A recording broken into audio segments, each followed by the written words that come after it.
નમસ્કાર દર્શક મિત્રો, 2024ની લોકસભાની ચૂંટણી આવી રહી છે ત્યારે ચૈતર વસાવાને ભરૂચની સીટ ઉપર આમ આદમી પાર્ટીએ દાવેદારી માટે ઊભા રાખ્યા છે। ત્યારે હાલમાં પીએમ નરેન્દ્ર મોદીની સભા યોજાણી હતી અને ચૈતર વસાવાની યાત્રા પણ યોજાણી હતી।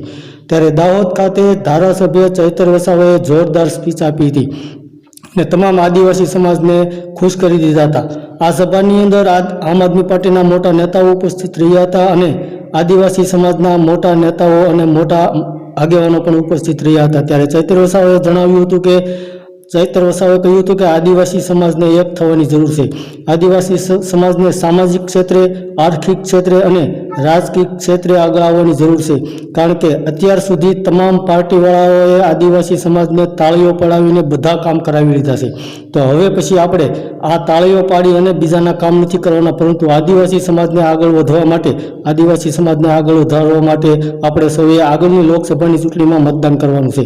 તો આવી રીતે દાહોદની અંદર ધારાસભ્ય ચૈતર વસાવાએ જોરદાર સ્પીચ આપી હતી, જેને સભાની અંદર ઉપસ્થિત તમામ લોકોએ તાળીઓથી વધાવી લીધા હતા, જેને કારણે ભારતીય જનતા પાર્ટીને મોટી મુશ્કેલી પડી શકે તેમ છે।